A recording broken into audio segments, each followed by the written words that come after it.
Hey, how y'all doing? Let's do it to it.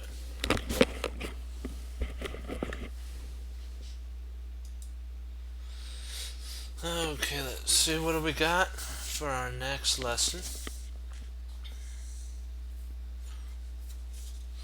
Work it or trade it. That's the name of the next section in the habits chapter. I'll set this up and we'll talk about it.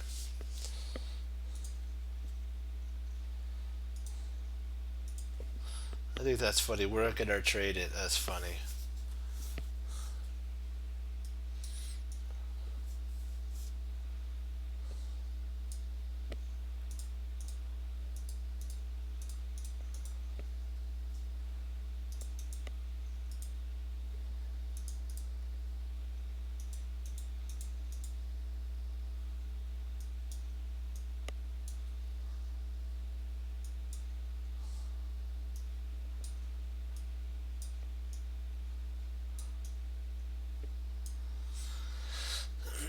Excuse me.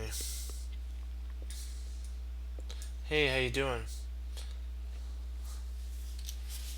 We're going over session. Oh, you do?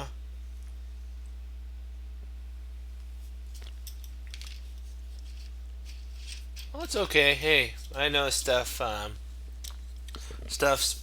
been up with the holidays and everything, so not to worry.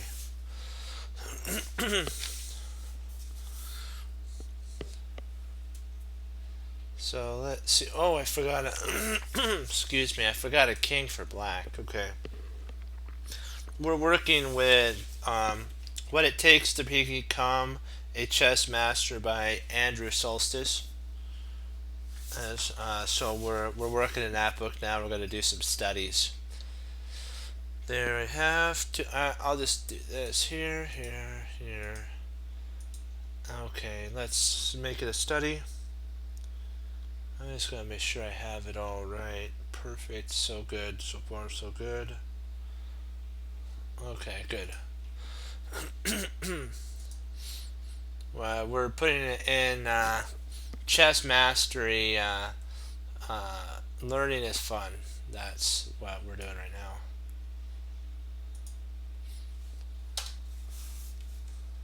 The player is Karpov.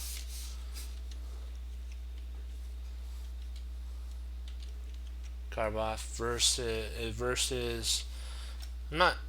Excuse me. I'm not sure who this player is. So.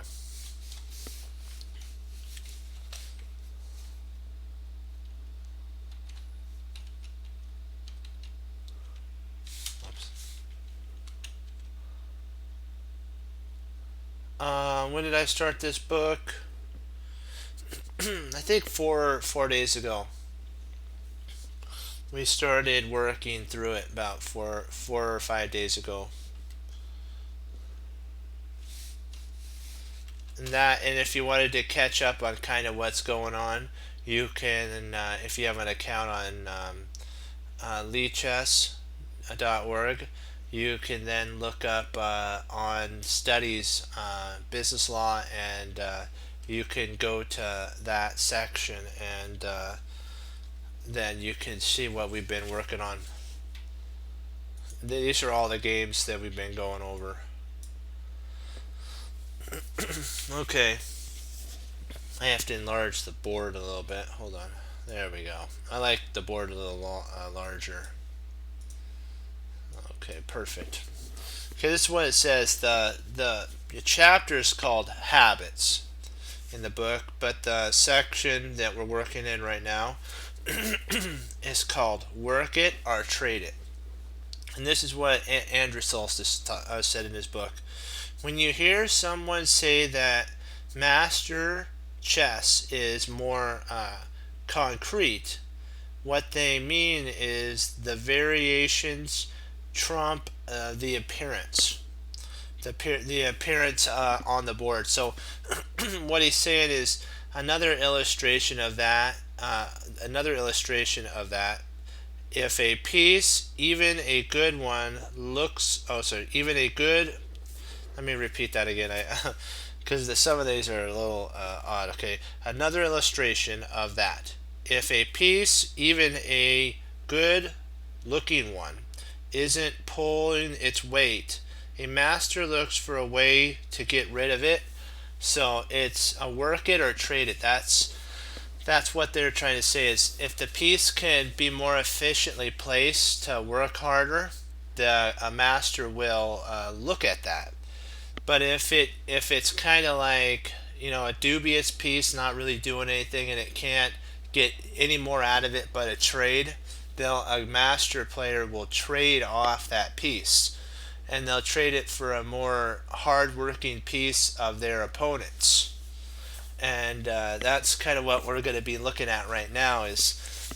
Are we going to make our pieces work for us harder? Are we gonna trade off that piece that isn't really benefiting the team at the moment for a more hard-working piece of our opponents?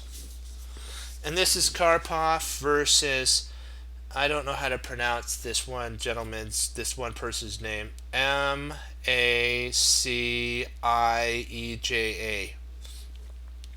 So, and Karpov's white and his opponent is black. This had been a fairly even game until 5 moves before, when white forced black to give up his dark squared bishop for the knight. White's bishop on c5 should give him serious positional advantage, because of course Karpov's a positional player. But there's a limit to what the bishop can do. White realizes that the easy way to make further progress was to play bishop takes b5.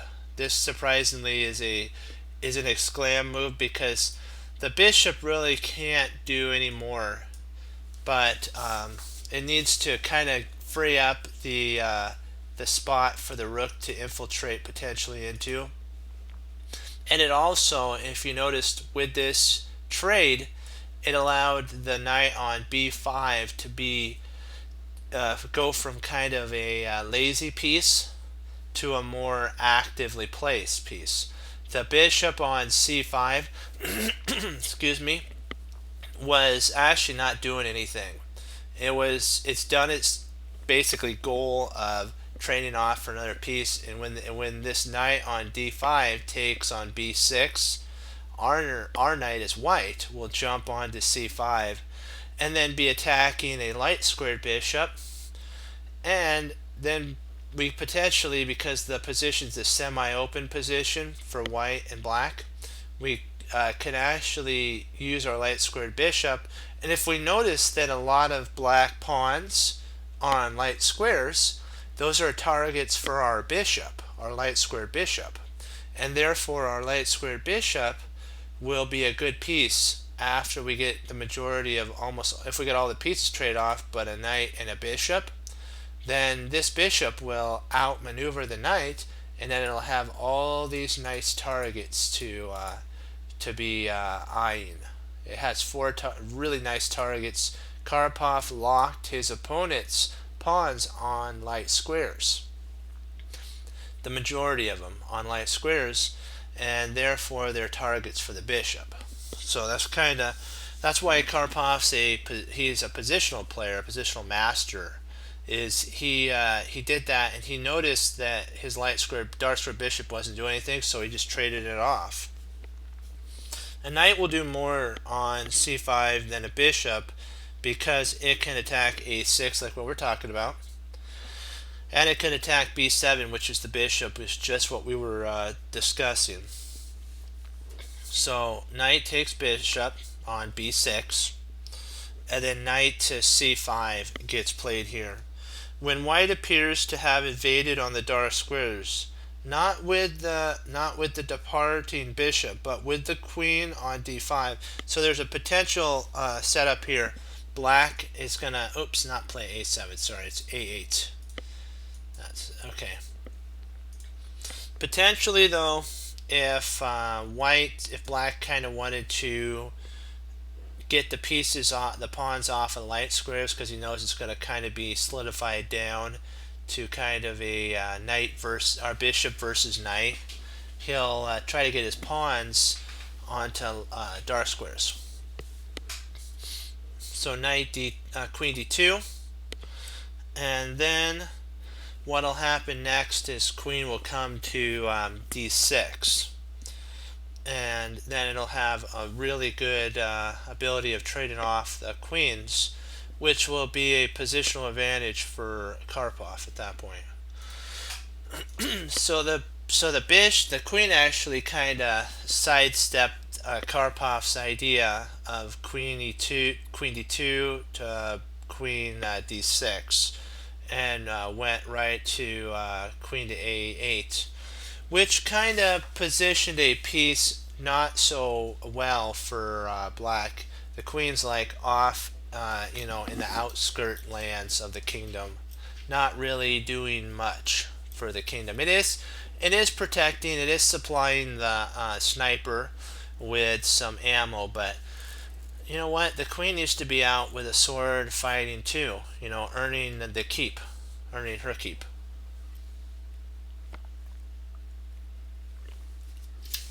She's got to help out. Okay, dokie. So queen e5 was played by Karpov. This stops a lot of the attack, because if f6, then the queen could actually infiltrate in. So if f6 was played, queen into c7 would be a really strong continuation of a move. That'd actually be almost winning, close to winning at that point. And we've learned that targets are important, target consciousness. So bishop c6 was played. The reason, of course, the bishop moved was because of this threat of queen c7. So that makes perfect sense why the bishop moved. Black sees that everything is covered until white makes a full board search for targets. Then he noticed g7, and Karpov finds this beautiful move. You're white.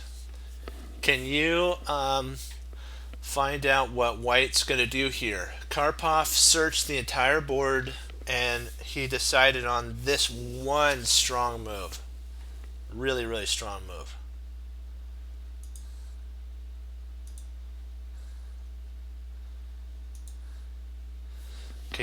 I'll give you a second. I'll give you a minute to take a look at it and choose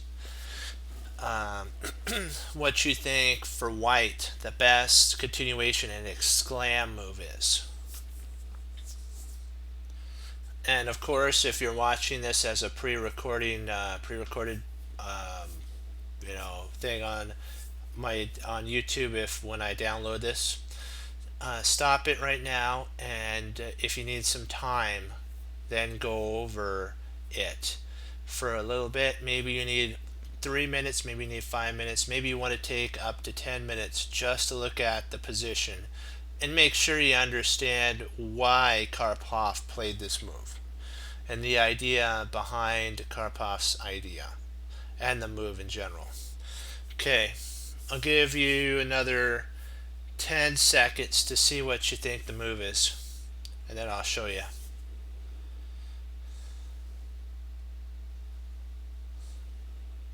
Okay. Alright, if you were saying that rook d4 is the idea, you were 100% spot on. Karpov noticed that queen was attacking g7, and all he needed to do, because the king's protected all over the board, is to play rook d4 to rook to g4 and then threaten checkmate.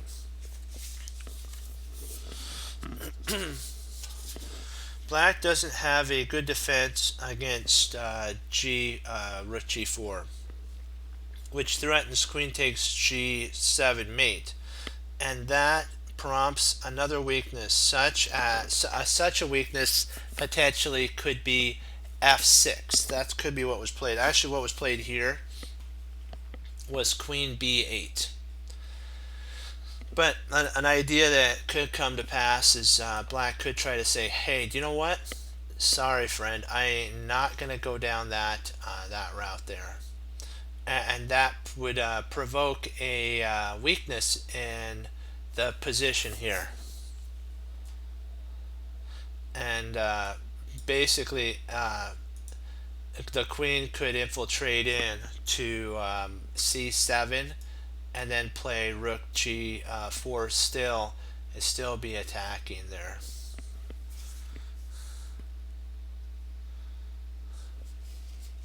Or potentially you could either come here, our queen could go to g3 with a doubling of the rook. So you have that idea. There's really a lot of play for Karpov. This move weakens black's king too much, in my opinion, way too much.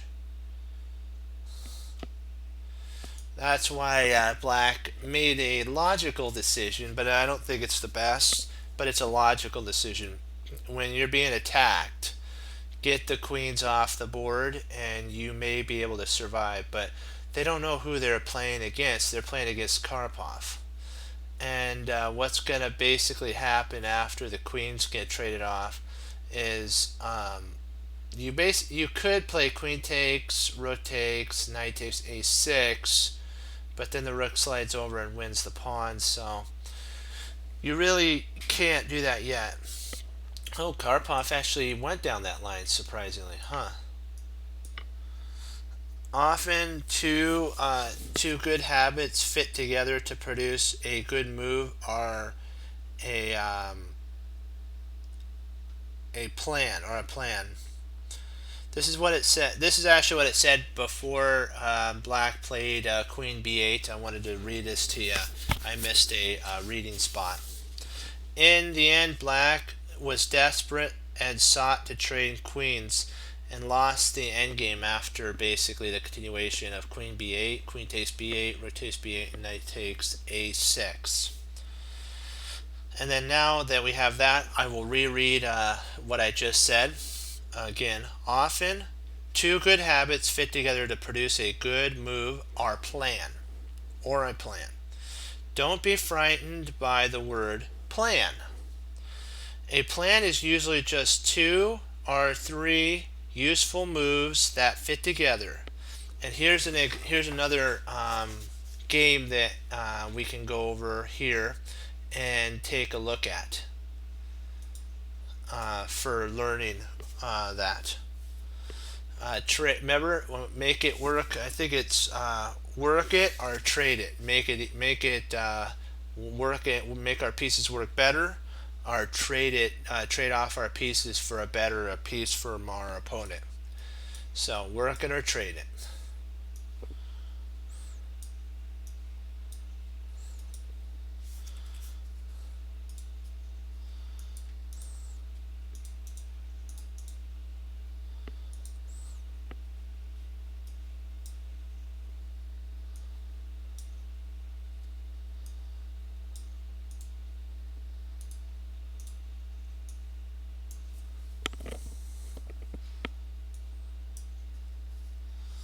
I think I have all the pieces set up right. Yep, now we gotta do it for black side of the board. Okay, bishop there, bishop there. Okay, knight here, and then a queen right there. Okay, let me make sure I have this right. Yep. So far, so good. So far, so good. Oops, I forgot the king. That would be helpful. That would be helpful.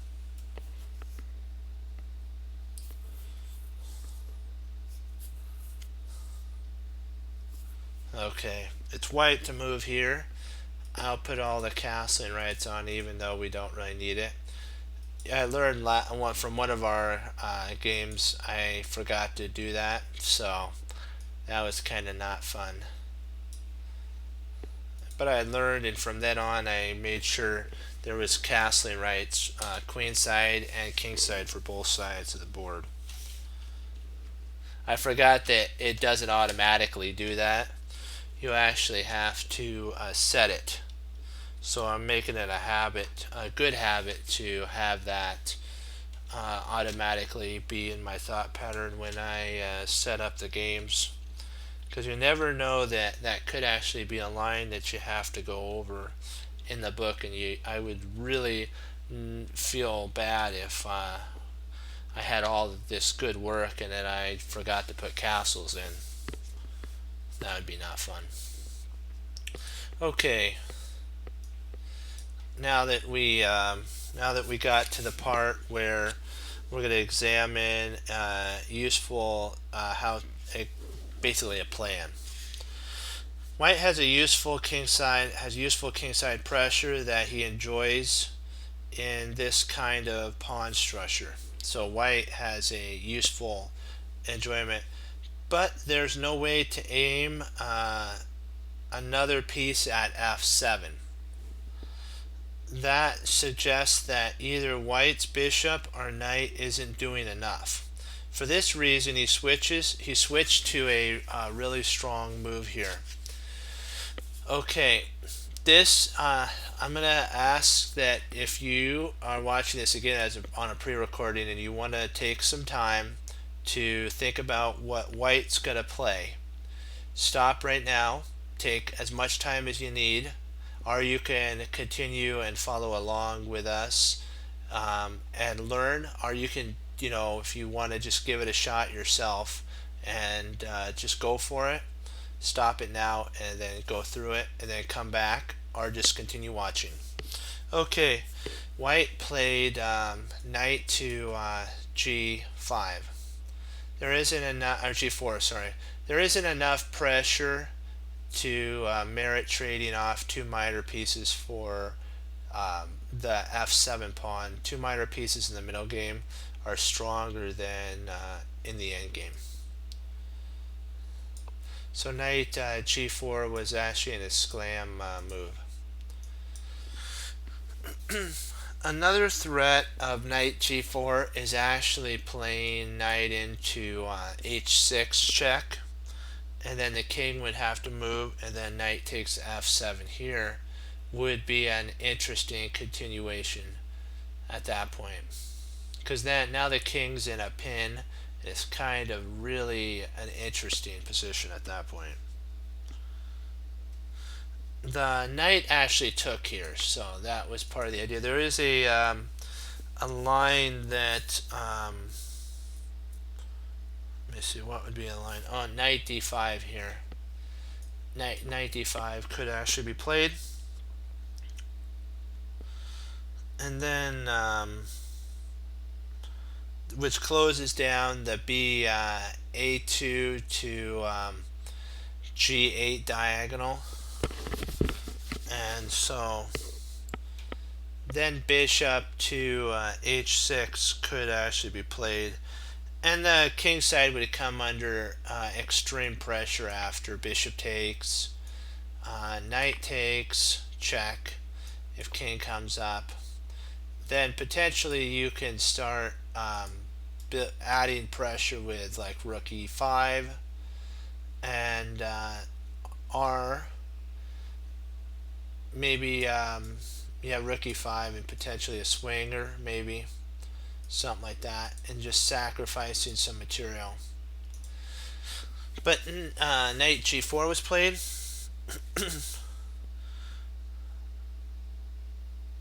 But there, he said, this way it says, when we played knight to g4, there's more important examples for knight g4, and it was revealed by knight takes g4, queen takes g4.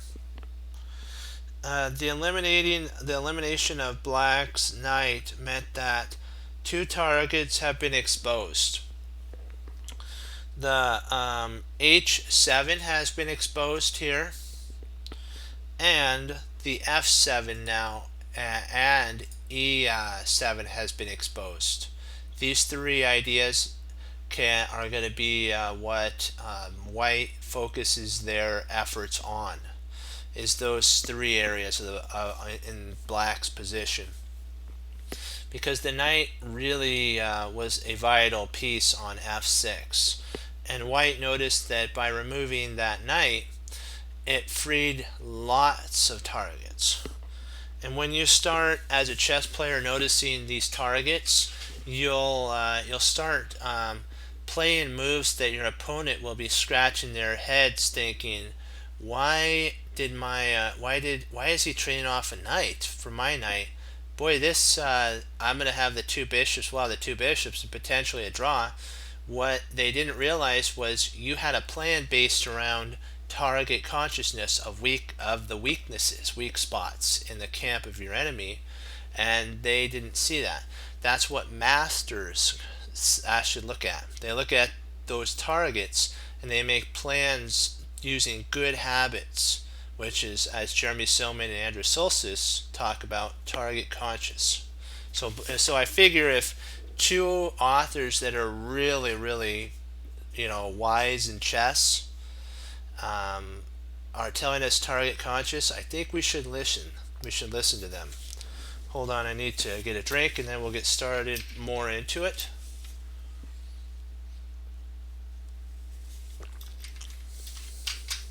Alrighty, let's do it. Okie dokie. I'm going to play the move that black played, which was actually a really strong move. Queen c8 exclam. Black noticed what white was getting ready to basically land, and he was like, no thank you. So if the rook played rook e8, kind of to liberate the pieces, the queen actually would be able to play queen f4 exclam here. The idea is now you have two pieces that are attacking f7, which this would win an exchange, and you'd be an exchange up for a bishop. And so it forces rook to f8 at this point, and then rook to e3, and then rook c to e1, and then now you have two pressure points that are under severe heat. Those two knights, two soldiers are being looked at by two snipers and two artillery rounds. Wow. I wouldn't want that. So what black did was they're like, you know what? I can solve this whole problem and relieve myself of a lot of pain and misery from just allowing a trade of queens. And at that point, the attacker is gone, all the initiative for white is gone, and potentially white may be left with a backward weak pawn on c3, and then black can actually later on double up and go after that c3 pawn, and then white's the one who's on the back foot at that point. White's no longer the one attacking. Okay, white is slightly better after queen g3, which was played by the queen. Black tried e3 or e6, and and you have to think why the queen actually played. Why did the queen play also f8? Wasn't just to trade off queens here. You have to look for a dual idea. They're also potentially attacking c3 with the queens, so white then decided just to drop back, keep the same type of pressure, doesn't want to trade the queens off, and now they're protecting the bishop, the pawn, twice on c3, and it's fine to go. Let me see here. e6 played, and then Of course, exclaim our hero Harry the H pawn comes to the rescue. I don't know why, but he's like him and Alfred are always the brave soldiers that say, "Don't worry, Your Majesty. I'll charge up there. I'll breach a hole in the wall, and I know even if it costs my life, I know we'll win, and it'll all be worthwhile." And so after that move, the bishop played bishop to d5 exclam here. So black exclaimed right back at white. This is a really good move too, again, because this stops d5 from being played by white at this point, relieving a lot of the problems of the pawns. If white trades the bishop off, the pawn will take back, therefore dominating. Black would dominate c4 forever, basically. And it wouldn't be fun for white to defend the rest of the game. But he's kind of forced at this point to actually go down that route. And then h5. Now we're trying to take advantage of of the weakness of g6 here. And now at this point, this is what the Andrew Soltis says. One of the best ways to train yourself to get more out of your pieces is once again to re-examine your losses. So if you have any games that you lost online, over the board, or you've watched a grandmaster, maybe a modern grandmaster play a game and they lost, you can go over those games.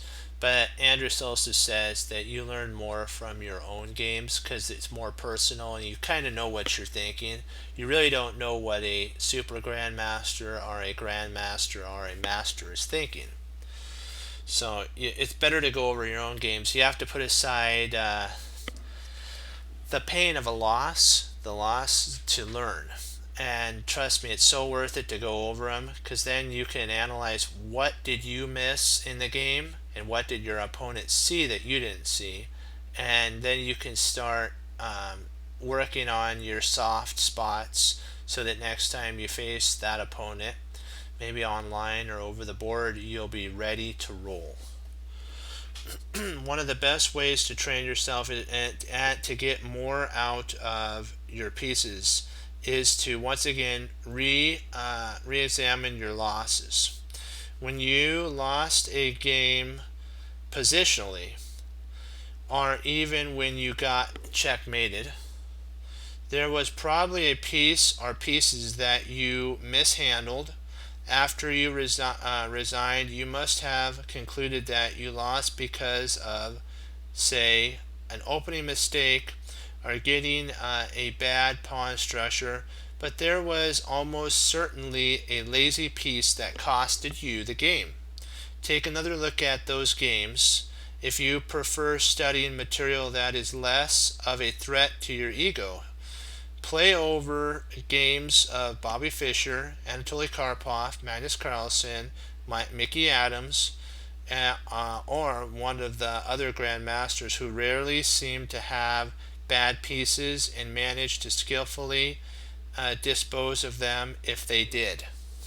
So like he basically just said what we just talked about is if you feel too attached to your own games, your own losses, pick a grandmaster like Bobby Fischer, Anatoly Karpov, Magnus Carlsen, Fabi, Nakamura, Levon, MVL, Ding Lauren. Let me see, who else is a good one? Gruschek. Let's see, what would be another one? Wesley So and Shaq. They didn't get to be super to super grandmaster strength by not maximizing their pieces effectiveness. So you'd probably want to look at and then ask yourself, why did they move that piece there, and then study it, and don't just go through the games fast. Ask why. Just ask yourself why. And why did they trade that piece off? Was that piece lazy? Was it not being used to the max of its efficiency? And you'll start learning. This is also, we're going to be doing, we'll do one more. I believe we have enough time for one more. Let me see. Yeah, we have enough time for maybe a couple more, maybe two more. One after this one. I mean, we could do this one, then another one. So, two in total. That's what I should say.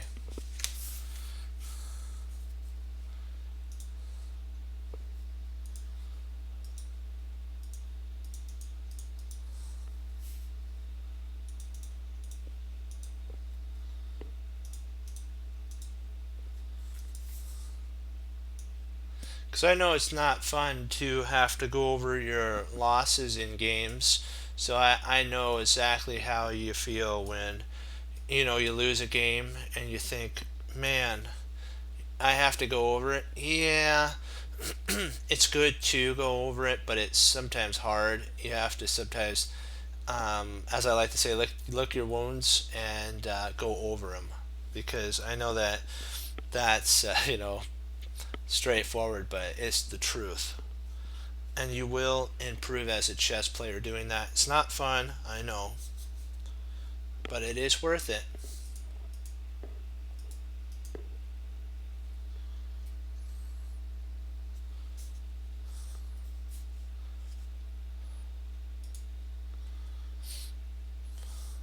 Oops.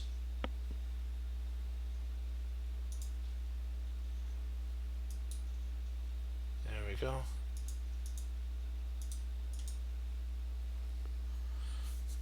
Okay.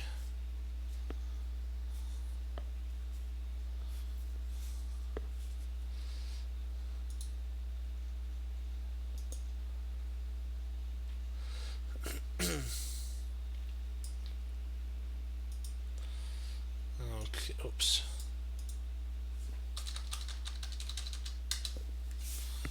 So the game between Shirov versus Magnus Carlsen.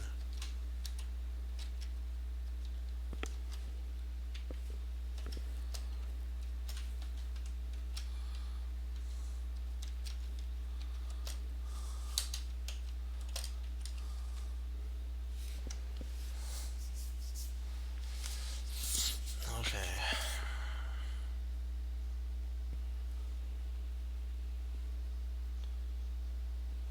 Okay, white to move. Well, let me get a drink and then we'll start into it.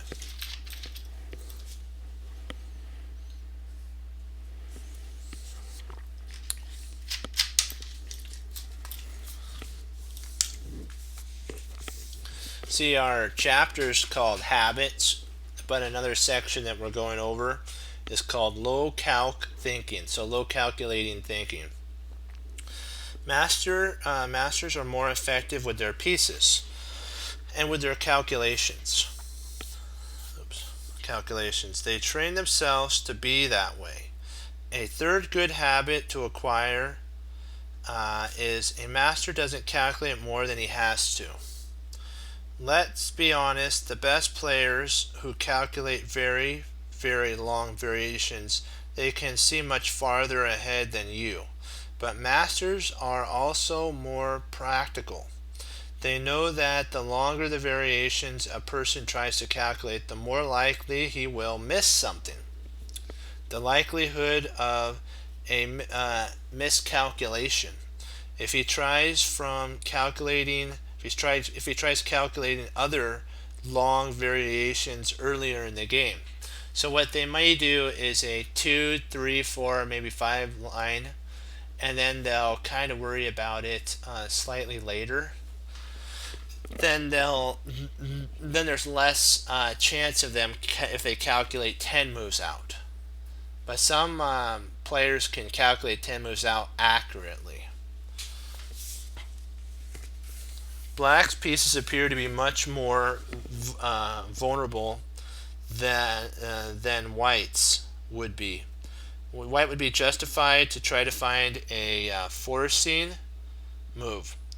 A candidate moves such as rook d7 check. Oops, rook d7 check would be a potential one. Knight d5 with a fork of the knight d5 with a fork of these two pieces. Our rook to d7 check, and maybe even knight to g4 could actually be a playable move too. Might occur to you on the board as well. White's forced on another idea, winning the unprotected bishop. He looks at g3. Let's do the move that was played in the game. It's b3. It was the b3 move. Oops. What did I? Oops. Hold on.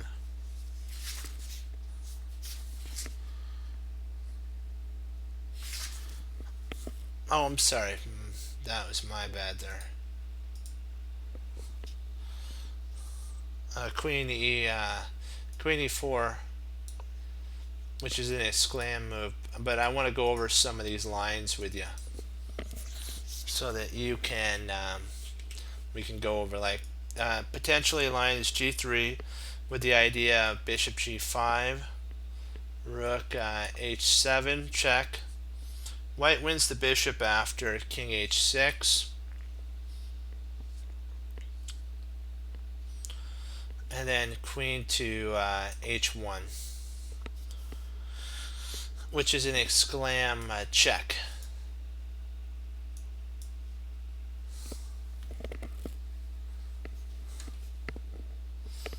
There's also if bishop decides to take on g3, based on if f takes g3, which would be a double question mark blunder. This would be a total blunder here because a queen takes at that point. There's still, after bishop takes there, rook to d7 could be played here. King h6, queen h1, queen h1 exclam.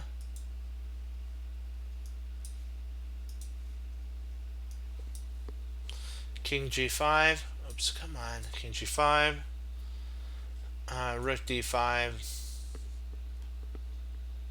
king f4, and then queen to h3 exclam.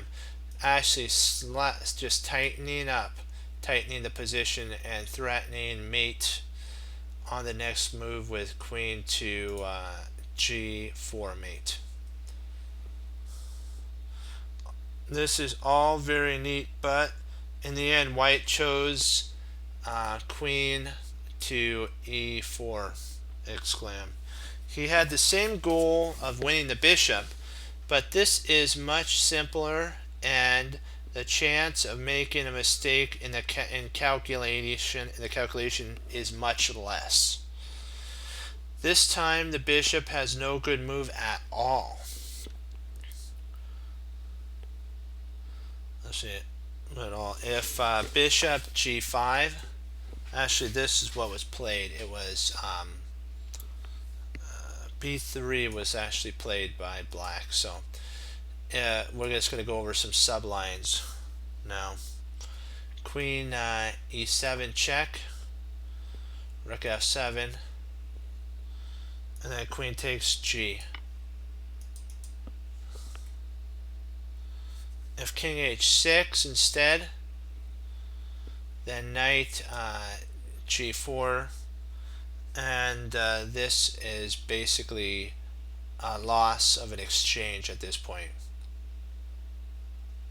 because when the king moves to h5 here, the knight will just come in here and take, and then when the if the bishop takes back, then we can actually potentially go into a winning a pawn here, and then the whole kingdom basically collapses at this point. Everything's going to start falling apart for black. Okay dokie. Yeah, protecting also fails too. So if g3 or g5 is played, queen e7 still comes with a great attack. If f7, knight f5 now would come in and the bishop would fall, followed by winning the rook with check, and basically the game would just, it would fall apart at this point. Okay. Actually winning the rook followed by a check on d6 with if the king moved this way here, then if the king moved up, then you could probably play check here. If the king took the knight, then the queen would take with check, and then the queen falls. So you can't really do that. So with this here, if king goes to g8, then you actually pick up potentially the, well, I guess maybe you can't do that.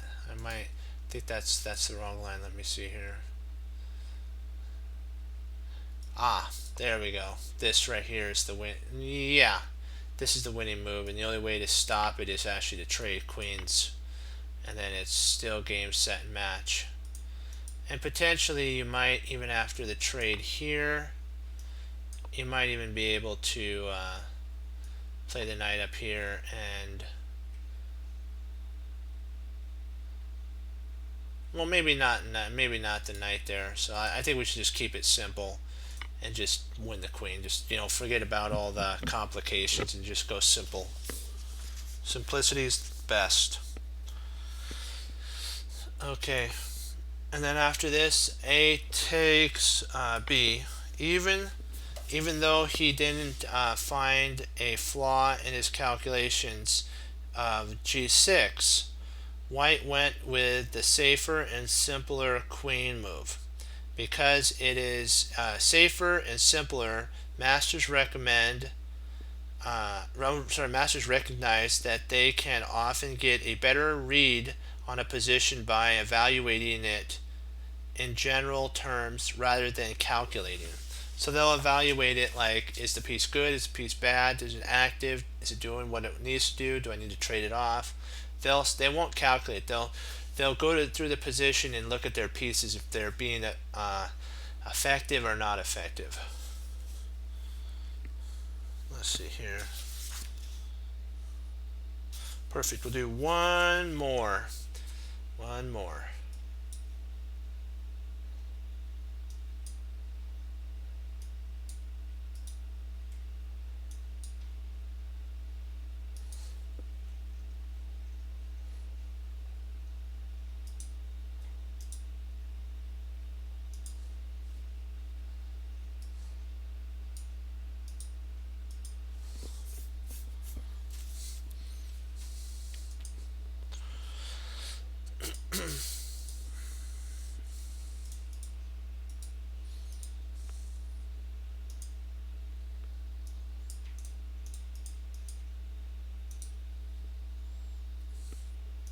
Oops, I almost forgot a pawn.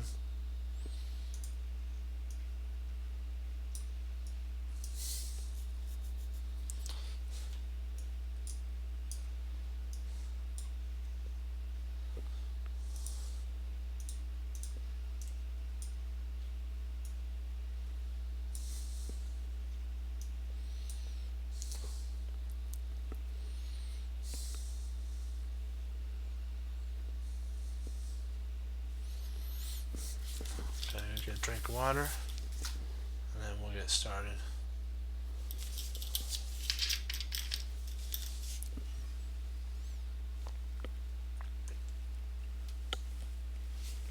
Actually, it's my drink, so.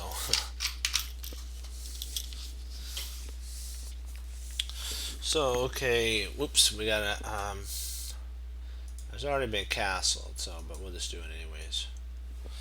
And it's white to move, perfect.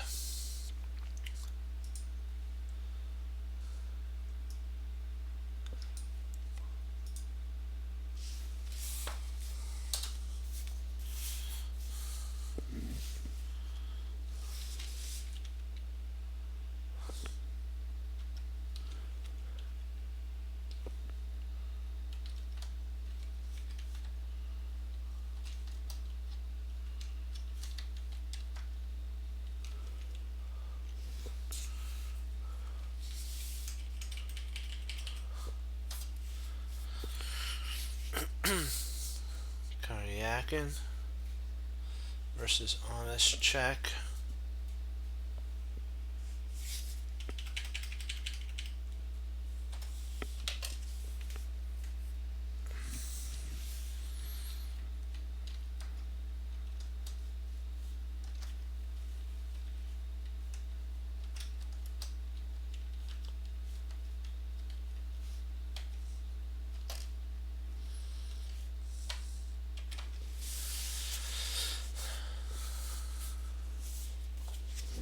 Let me make sure I have this all right. Good. So far, so good. And okay, perfect. And then it's white to move, so we're going to be looking at it from white's perspective.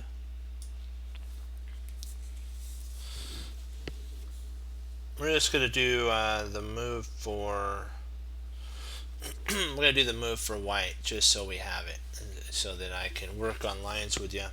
Black has just captured on C2, offering to trade queens. There is a lot for white to calculate, beginning with queen takes C2, rook takes C2, knight D6, and also rook D1. So like these are the lines that they have to calculate. Here,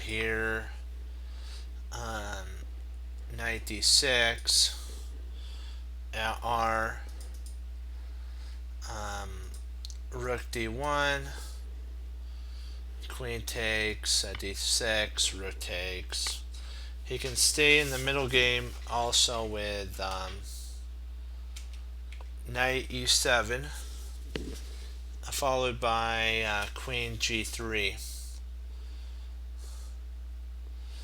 And even a grandmaster could easily spend half an hour trying to work out all the lines.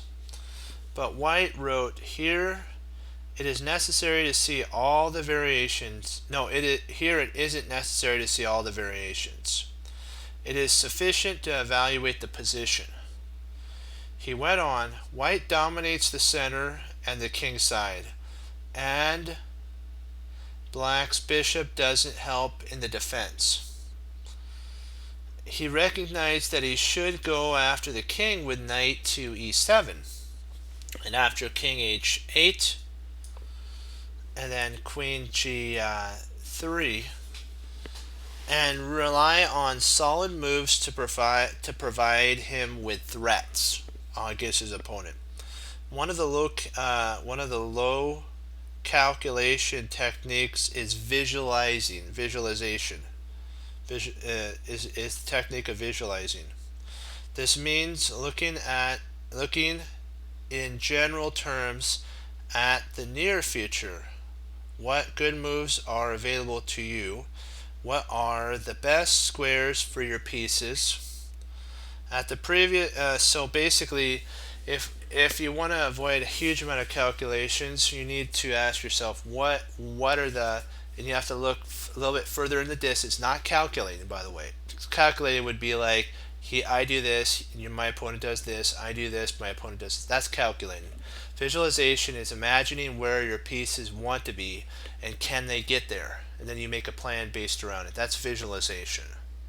Not just calculating, move here, move there, move here, move there, move here, move there. And if you can start mastering that principle, you'll find that you'll get a lot. You won't be as tired after the games because you won't be calculating as much. If you have like 2 or 3 games a day, it's good to not be tired for your next one. At the previous diagram, white might have concluded knight e6, e7, and queen g6 was best because he could see that rook a to e1 coming up, as well as queen h4, with the prospect of knight to g6. This went into white's favorable evaluation of his position. Calculating is different from visualization because you have to take your opponent's moves into consideration. but you can reduce the amount of calculation by just getting a taste of a few simple variations. For example, white might have looked at queen taking on b2 because it looks most dangerous. The natural response would be rook a e1. So if this is actually what was played by let me see where, oh, the rook c rook c d8. But white could have looked at this type of the most forcing move, which would be bishop queen takes b2, rook e c1, or rook e c. Hold on. What did I? Hold on. Yeah, good. And then rook c1, knight f5, g6, and then knight d6. Of course, this is only one variation, but if he likes the look of it, white can feel confident enough to go ahead with it. Simple variations are not accepted to be are not supposed to be convincing. Basically, if they're simple, they're not flashy, and there's less chance of mistakes. So you're not going to be able to do sometimes queen sacrifices, all these type of things, because that could land you in a lot of problems if you miscalculate the exchange. You will end up in exchange down in a lost position, and you don't want that. Okay, so rook ac d8, rook ac d8, rook a e1, queen d2, rook e1 to e3, queen takes b2. But white's attack was overwhelming after queen h4, etc. If rook d5 or d6, rook f5 here,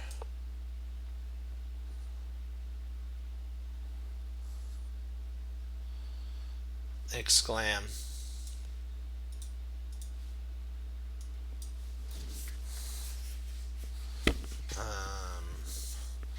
Rook a8.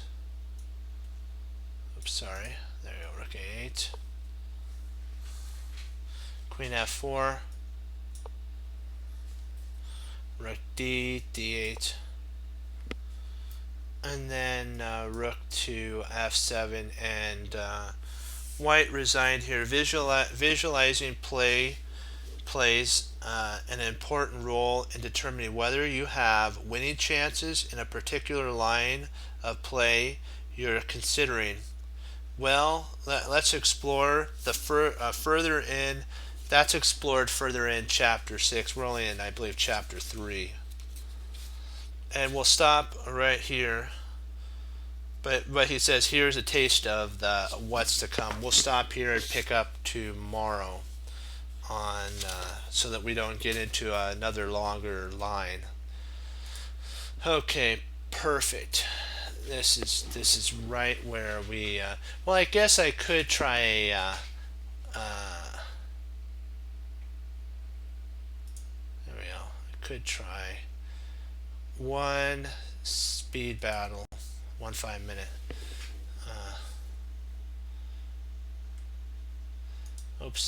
Right here, a 5-minute one, and then we'll end on this.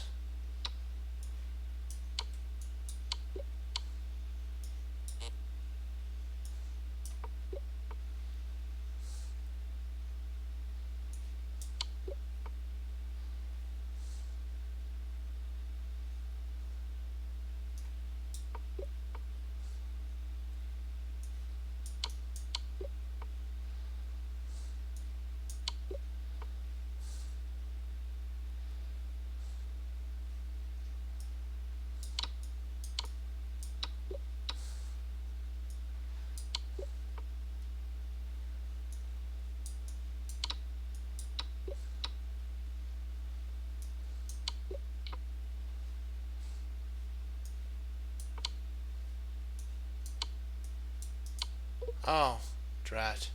Should have checked. Let me see here. Check.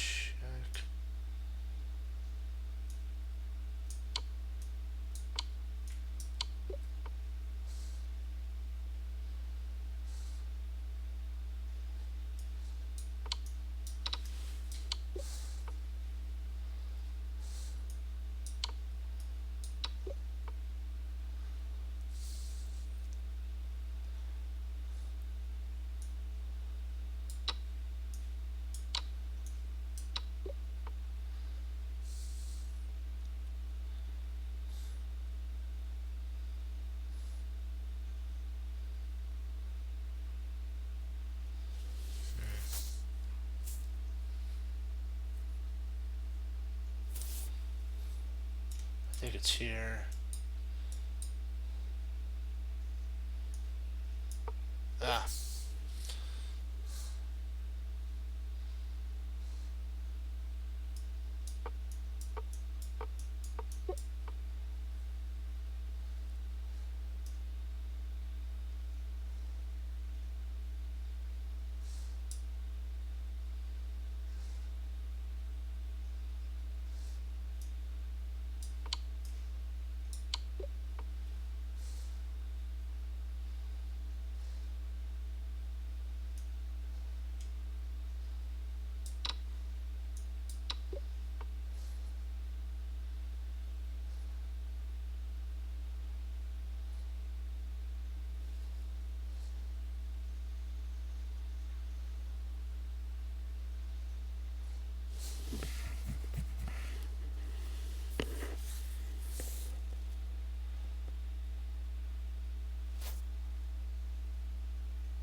Boy, this was a tough one.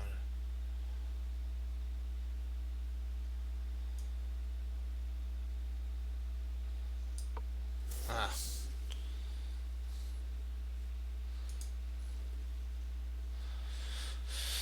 We'll try one last one. Okay. There. That's me.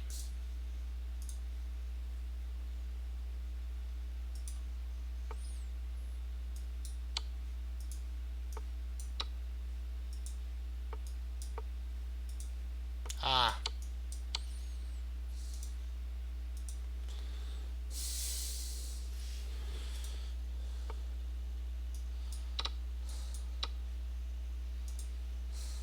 Let's try one more.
Let's do this thing.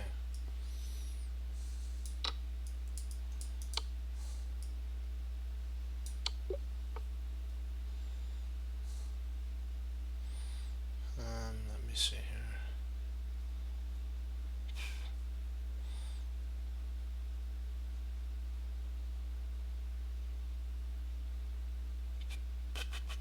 Oh boy.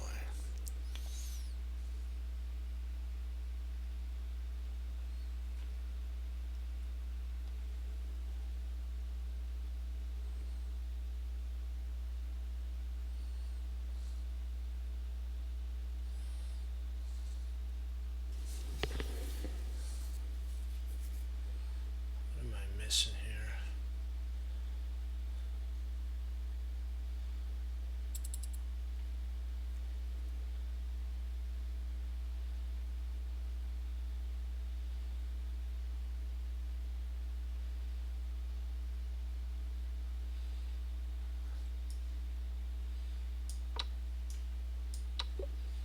That was a tough, kind of a tough one to spot.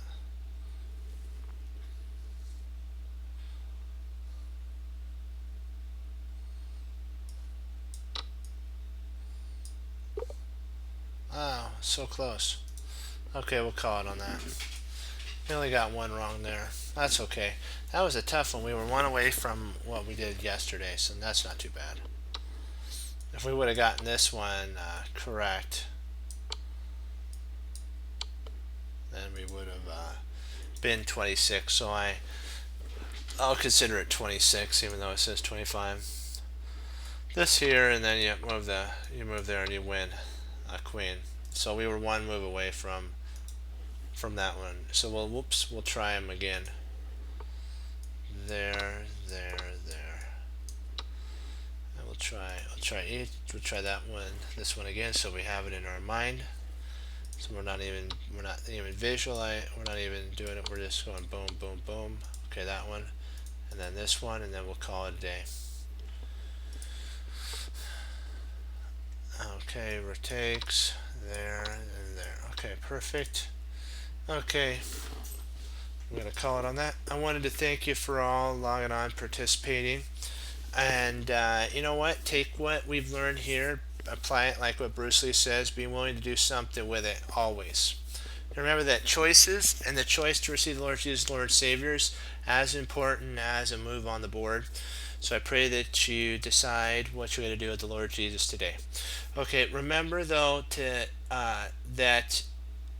go over your games, and remember that's what Tom Thumb Thumb told Tango is: treasure your victories, learn from your losses. You remember that mistakes do not define you. It's how you handle the mistake that defines you as a chess player and a person in general. That's why the Team Chess Cruncher motto is in place of hanging up your coats, hanging up your hats, sitting down and studying when most won't. Team Chess Cruncher does, and that makes all the difference. And as Wesley So says, serve the Lord Jesus. As I say, God bless, and I'll see you next time on Chess Cruncher TV. Have a blessed morning, afternoon, and evening. And Lord willing, I'll be back on tomorrow. We'll keep pushing forward and move it on and move it up, and learning some more from that book that we're going over. Remember that Hannibal Smith said, even inside of a random position, there's always a plan. And when you find it, you get to say, I love it when a plan comes together. Okay, 2 thumbs up, hoorah, be blessed, great job, keep studying chess, having fun. Always try to analyze the position, not calculate. Make sure that the calculations that you do aren't too far out and that you make mistakes on them. Try to go over your games if you can stomach, kind of doing that. Sometimes it's hard to do that. Well, so go over other Grandmaster games if you feel that you can't go over your losses, and find out how they can improve, which will help you. Okay, 2 thumbs up, hoorah, be blessed, and I will see you tomorrow. Bye-bye.